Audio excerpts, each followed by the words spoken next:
உரிமை மீட்க, தலைமுறை காக்க இந்த கந்தக பூமிக்கு வருகை தந்திருக்கும் பாட்டாளி மக்கள் கட்சியின் தலைவர் மருத்துவர் அன்புமணி ராமதாஸ் அவர்களை உங்கள் பலத்த கரகோஷத்தோடு நாம் அனைவரும் நானும் ஒருமுறை வரவேற்பதில் பெருமை கொள்கின்றேன்.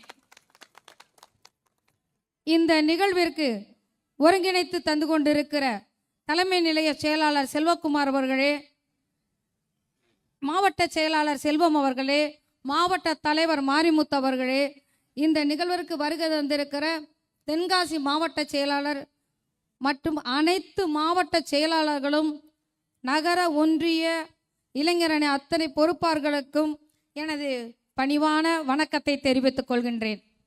கண்ணுக்கெட்டிய தூரம் வரை மகளிர்கள், எனது அருமை சகோதரிகள், பத்திரகாளியின் அருள் பெற்றவர்கள், இறைவனின் அருள் பெற்றவர்கள் இங்கே அமர்ந்திருக்கிறீர்கள்.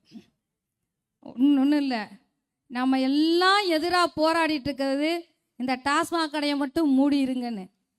ஆனால் இந்த கூட்டம் போட்டிருக்க இடத்துலையும் பக்கத்துலேயே டாஸ்மாக் கடைக்குள்ளே தான் நாம் உட்காந்துக்கிட்டு இருக்கிறோம். காவல்துறையிடம் கெஞ்சி கெஞ்சி கேட்டுக்கொண்டிருக்கிறேன். இங்கு அத்தனை சகோதரிகளும் இதுக்குள்ளே போயிட்டு வந்துட்டு இருக்கிறாங்க. இந்த கடையை மூடுவதற்கு ஒரு வழி பண்ணணும்னு கேட்டுக்கிறேன். கேட்கணும்லம்மா? அப்போ நல்லா சத்தமாக கைதட்டணும்ல நம்ம.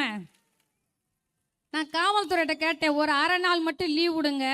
நான் இங்கிட்டு போனால் வந்தால் கூட அக்கா வாழ்க்கைன்னு கோஷம் போடுறாங்க. அது வாழ்த்து மாதிரி தெரியல, கேள்வி மாதிரி தெரியுது. பெண்கள் அப்போ எப்படி நடமாடுறது போடுங்கன்னு கேட்டேன். ஆனால் அதுக்கு கூடுதல் பாதுகாப்பு போட்டிருக்கிறாங்க. கூடுதல் பாதுகாப்பு டாஸ்மாக் கடைக்கு அந்த பாருக்கு போட்டிருக்கிறாங்க, நமக்கு இல்லை. ஏன்னா ஆனால் நான் வந்தால் ஒரு கையெழுத்தில் எல்லா சாராய கடையும் மூடுவேன்னு சொன்ன நமது மருத்துவர் அன்புமணி ராமதாஸ் அவர்களின் பக்கத்தில் நாங்கள் நின்று கொண்டிருக்கிறோம் என்பதை நம்ம ரொம்ப பெருமையோடு சொல்ல வேண்டியிருக்கு. 2018 இந்த சிவகாசி மண்ணில் டாஸ்மாக் கடையை அடித்து நொறுக்கி தீ வச்சுட்டு 15 நாள் சிறைக்கு போயிருந்தேன். திடீர்னு தலைவர் வந்து அங்கே உள்ளே இறங்கிட்டாங்க. அது எப்படி நீங்கள் பெண்களை இத்தனை பேரை உள்ளே வச்சுருப்பீங்கன்னு. அன்னைக்கு இன்னைக்கு திருப்பி நம்ம போராட்டத்தை கையில் எடுக்க வேண்டிய காலகட்டம் வந்திருக்கிறது. போன தேர்தலில் நமக்கு என்ன சொன்னாங்க? நாங்கள் வந்தோடனே கடையை மூடிடுவோன்னு சொன்னாங்கல்ல, செஞ்சாங்களா? செய்யலை. நாம் இந்த மண்ணில் வெயிலை குடித்து வெயிலை சாப்பிட்டு வெயிலிலேயே புரண்டு வளர்ந்துக்கிட்டு இருக்கிறோம். நமக்கு பத்திரமான தொழில் இருக்கா?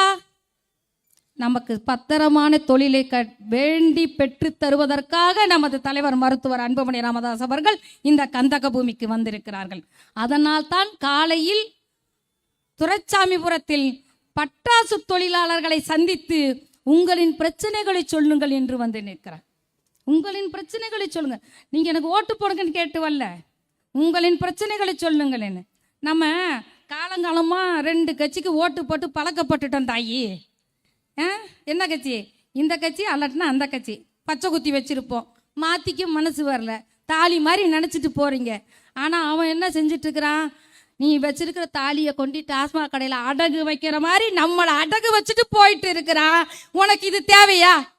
ஓட்டுக்கு கடைசி தேர்தல் நேரத்தில் கொடுக்குற 500 ரூபாயை வாங்கிக்கிட்டு 500 ரூபாய்க்கு நம்மளுக்கு காமராசராக கிடப்பாங்க. காசுக்கேற்ற பணியாரம் தானே. 500 ரூபாய்க்கு யாரு கிடப்பா? போனது வந்து தான் கிடைக்கும். படித்தவர், பண்பாளர், மக்கள் பிரச்சனையை சீர்தூக்கி பார்க்க வல்லவர். இந்த தமிழ்நாட்டில் எத்தனை டாஸ்மாக் கடை வந்தால் எவ்வளோ வருமானம் வரும்னு சில பேர் யோசிச்சுட்டு இருக்கிறாங்க.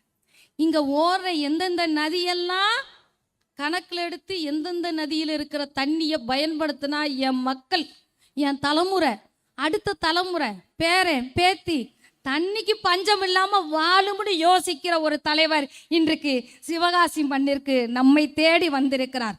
நீங்கள்லாம் யோசிச்சிருக்கலாம், நாம் போகிறோம் நமக்கு அரசியல் புரியுமான்னு. அப்படி தானே தாயி? நீ வைக்கிற கருவாட்டு குழம்புலையும் கத்திரிக்காய் குழம்புலையும் நேற்று வச்ச விலைவாசியும் இன்னைக்கு விலைவாசியும் மாறி போகும்போது உன் அரசியல் நம்மளை பாடாப்படுத்துது. வீட்டுக்காரன் கொண்டு வந்து 15,000 ரூபா சம்பளத்தை கொடுத்துட்டு போயிடுவான். 10 வருஷத்துக்கு முன்னாடியும் 15,000 சம்பளம் தான், 5 வருஷத்துக்கு முன்னாடியும் 15,000 சம்பளம் தான், இப்பயும் 15,000 சம்பளம் தான். ஆனால் அதே 15,000 ஏன் கழுத தேஞ்சு கட்டரும்பா போச்சு?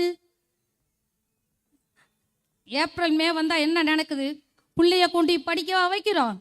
காது மூக்கில் இருக்கிறதெல்லாம் அடமானத்தில் வைக்கிறோம். அடமானத்தில் வைக்கிறோமா இல்லையா? ஆனால் இது அரசாங்க பள்ளிகள். நான் படிக்கும் போதெல்லாம் கவர்மெண்ட் ஸ்கூலில் தான் படித்தேன். வெறும் பச்சைப்பாவடையும் வெள்ளச்சட்டையும் தான் போட்டு போனேன். இன்னைக்கு நீ உன் பிள்ளைய படிக்க வைக்கிறதுக்கு கவர்மெண்ட் ஸ்கூல் பத்தலைன்னு தனியார் பள்ளியில் கொண்டு போய் எம்புட்டு காசை கொட்டி கொடுத்து அப்புறமும் என் பிள்ளை படித்த பிறகு வேலை கிடைக்கலன்னு உக்காந்துருக்குறோம். யோசிச்சு பார்க்குறோமா? நான் கிராமமாக உங்களையெல்லாம் அழைக்கிறதுக்கு வந்தேன். ஒவ்வொரு கிராமத்திலும் எல்லாம் காமராசர் கொண்டு வந்து எல்லாத்தையும் கைப்பிடி அரிசி வாங்கி வாங்கி சாலை போட்டார். கண்டிப்பாக 25 பேர் இருக்கிற இடத்துல பள்ளிக்கூடம் தொடங்கணும்னு சொன்னார். ஆனால் அப்படி நம்ம படிப்புக்கு முன்னுக்கு வந்த பிறகு என் பிள்ளை பிஎஸ்சி பேக்ஸ் படிச்சுட்டு பட்டாசு தொழிற்சாலையில் உட்காந்து வயல் குத்திட்டு இருக்கிறா, ரிங்கு ஓட்டிகிட்டு இருக்கிறா, பசை தடவிட்டு இருக்கிறா. அப்போ நான் படித்த படிப்பு இந்த கரிசல் மண்ணில் விளையாததால் கடந்து போய்கிட்டு இருக்கு. யாரு காரணம்? யார் காரணம்? தேர்தல் நேரத்தில் 500 ரூபாய்க்கு வாங்கிட்டு ஓட்டு போடுற நாம காரணம். நீ 500 ரூபா தர, அவன் 500 ரூபா தரான், அவன் 1000 ரூபா தரான், நீ என்ன தருவேன்னு கேட்குற நினப்பு நம்மளுக்கு இருக்கிற வரைக்கும் நம்மளுக்கு எப்படி காமராசர் வருவார்? நமக்கு எப்படி அன்புமணி ராமதாஸ் வருவார்?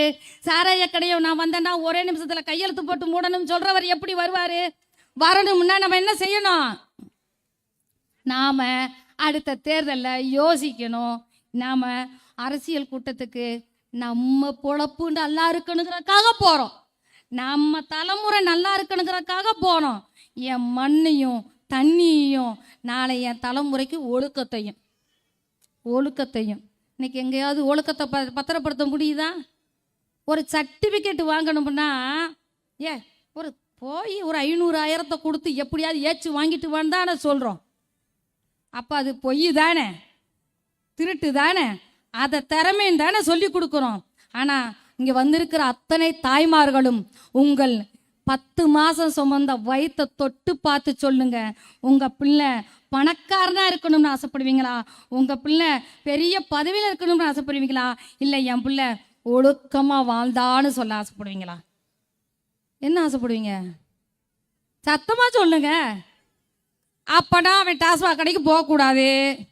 நல்லா சொல்லுங்க, போகக்கூடாது, தண்ணி அடிக்கக்கூடாது. இப்போ எல்லாம் ஸ்கூலில் எத்தனையோ வந்திருக்கு. தலைவர் உங்களுக்கு நிறைய விஷயம் சொல்ல காத்திருக்கிறாரு. என்னை விட நிறைய புள்ளி விவரங்களோடு நாளைய எப்படி கடந்து செல்வது என்று சொல்வதற்காக நமது தலைவர் அவர்கள் இங்கே வந்திருக்கிறார்.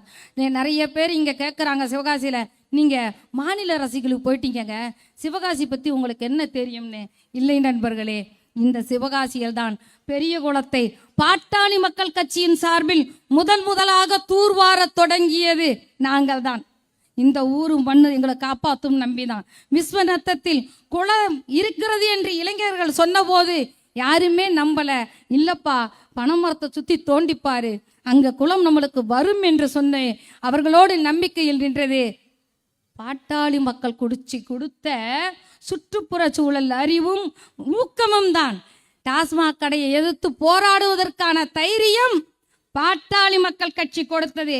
ஏன்னா ஒரே நாள்ல 99,000 கடைகளை மூடுவதற்கான சட்ட நடவடிக்கை எடுத்தது பாட்டாளி மக்கள் கட்சியும் தலைவர் அன்புமணி ராமதாசும் அவர்கள் தான் என்பதை நாம் நினைவில் கொள்ள வேண்டும். சட்டமெல்லாம் நம்ம சேப்பட்ட பிறகும் அவன் என்ன செய்யறான்? கடையை இப்படி திருப்பி வச்சுக்கிறான். இந்த ரோட்டில் போனால் கடை போடக்கூடாதுன்னு சட்டம் கொண்டு வந்தா கடையை இப்படி திருப்பி வச்சுக்கிறான். நாம் அந்த கடையை அடித்து மூடிட்டோம்னா நாளைக்கு கிளம்பி வாங்க, அந்த கடையை உக்காந்துருவோம். அடிக்கலாம் வேணாம், வன்முறையெல்லாம் வேண்டாம், மூடுற வரைக்கும் நம்ம அங்கே உட்காந்துருப்போம். வர்றதுக்கு எத்தனை பேர் தயாராக இருக்கிறீங்க?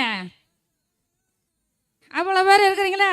நாளையிலிருந்து இந்த கடை இந்த பகுதியில் இருக்கக்கூடாது என்பதை நாம் உறுதியேற்போம். பெரியோர்களே, தாய்மார்களே, சாதாரண விஷயம் அல்ல இன்றைக்கு நாம் கடந்து கொண்டிருப்பது. நிறைய சவாலை பார்த்துட்டோம். பணத்துக்கு மதிப்பில்லை, மனுஷனுக்கு மதிப்பில்லை, அரசியலில் மதிப்பில்லை. இவை எல்லாவற்றுக்குமான மதிப்பை நமக்காக உருவாக்கி தருவதற்காகத்தான் பாட்டாளி மக்கள் கட்சியின் தலைவர் மருத்துவர் அன்புமணி ராமதாஸ் அவர்கள் இங்கு நம்மை தேடி வந்து கொண்டிருக்கிறார். நண்பர்களே, 100 நாள் பயணம் சென்னையிலிருந்து கன்னியாகுமரி வரைக்கும் ஏன் நடக்கணும்? ஏன் துரைசாமிபுரத்துக்கும் ஏன் குண்டாருக்கும் போகணும்? இங்கே விஷயத்தை சரியான உன் பிரச்சனை தீர்ந்துருச்சுன்னா எனக்கு வேணும், நீ கேட்டு வரமாட்ட. ஓட்டு போடுறதுக்கு ஓட்டு போட்டாதே நான் ஜெயிப்பேன், ஓட்டு போட்டாதே நான் செஞ்சு தருவேன்னு சொல்ல முடியாது. அதனால நம்மளை அப்படியே குட்டி குட்டி வச்சிருக்கிறாங்க. ஆனால் இல்லை, நீ வளர வேண்டும், வளருவதற்காக நாங்கள் ஓடிக்கொண்டிருக்கிறோம் என்றுதான் 100 நாள் நடைபயணத்தை தலைவர் அவர்கள் மேற்கொண்டு நம்மளை எல்லாம் சந்திக்க வந்திருக்கிறார். இறுதியாக ஒரு விஷயம், நான் தலைவர் வெள்ளன கிளம்பணும், நிறைய அவர்கிட்ட தகவல் வாங்கணும், உங்களுக்கு மேலே நான் ஆர்வமாக இருக்கிறேன். ஒரே விஷயம், நாம் நல்ல தலைவரை, படித்த தலைவரை, மக்களின் பிரச்சனைகளுக்கு தீர்வுகளை சொல்லக்கூடிய தலைவரை பார்ப்பதற்கு, சந்திப்பதற்கு, குறைகளை பேசுங்கள், கேளுங்கள் என்று சொல்வதற்கு உங்களை தேடி வந்து அழைக்க வேண்டி இருக்கிறது. ஆனால் நடிகர் வருகிறார் என்றால் நம்ம என்ன செஞ்சு போடுறோம்? கரூரில் நடந்தது நடந்து போயிடுது. நண்பர்களே, நாம் நிறைய இடத்தில் மாற வேண்டி இருக்கிறது. நமக்கான தலைவனை போதும் பச்சை குத்தி வச்சிருந்ததெல்லாம் அடிச்சுட்டு இன்னைக்கு புதிய இயக்கத்தை, புதிய சின்னத்தை, புதிய தலைவரை, நமக்கான தலைவரை தேடி வருவோமா? தேடி வருவோமா? டாஸ்மாக் கடையை மூடணுமா வேணாமா? ரேஷன் கடையில் எனக்கான பொருட்கள் உரிமையோடு கிடைக்கணுமா வேணாமா? வேணும். ஓசி பஸ் தரேன், இலவசமாக தரேன், பிங்கு பஸ் தரேன்னு சொல்றதெல்லாம் இல்லாமல் மக்களுக்கு தேவையான அடிப்படை வசதிகளை நிறைவேற்றி தரும் அரசு அமைகிற வரைக்கும் பாட்டாளி மக்கள் கட்சி உங்களோடு இருக்கும், நானும் உங்களோடு இருப்பேன். தலைவர் அவர்கள் அதற்காகவே நம்மோடு வந்திருக்கிறார். அவர் இந்த மண் குறித்து, நமக்கு உங்களுக்குலாம் இந்த மண் குறித்து தெரிஞ்ச விஷயம்லாம் சாதாரண பிரச்சனை. ஆனால் சென்னையில் இருந்து தமிழ்நாடு முழுக்க, இந்தியா முழுக்க சுகாதாரத்துறை அமைச்சராக 5 ஆண்டுகள் இருந்தபோது ஆம்புலன்ஸையும், இன்னைக்கும் நீங்கள் ஜிஹெச்சில் குழந்தை பெத்தா நம்மளுக்கு கொடுக்குறாங்கல்ல ஒரு பெட்டி, அது நமது தலைவர் கொண்டு வந்த திட்டம். யாரோ ஸ்டிக்கர் ஒட்டிக்கலாம், தலைவர் கொண்டு வந்த திட்டம். இதுபோல அழியாத திட்டங்களை கொண்டு வருவதற்கு நாம் தலைவர் பின்னால் அணிவகுப்போம். 100 நாட்பயணம் வெற்றி பயணமாய் மாறும் வரை தலைவரோடு நிற்போம். நமது வாழ்வு, மண்ணும் மக்களும் நீரும் எல்லாம் பாதுகாக்கப்பட நல்ல தலைவனை தேர்ந்தெடுக்க, உரிமையை மீட்கவும் தலைமுறையை காக்கவும் நாம் ஒன்றிணைவோம், வென்று காட்டுவோம். அத்தனை பேரும் உரத்த குரலோட ஆமான்னு சொல்லுங்க. உரிமையை மீட்போம், உரிமையை மீட்போம், வென்று காட்டுவோம். நன்றி.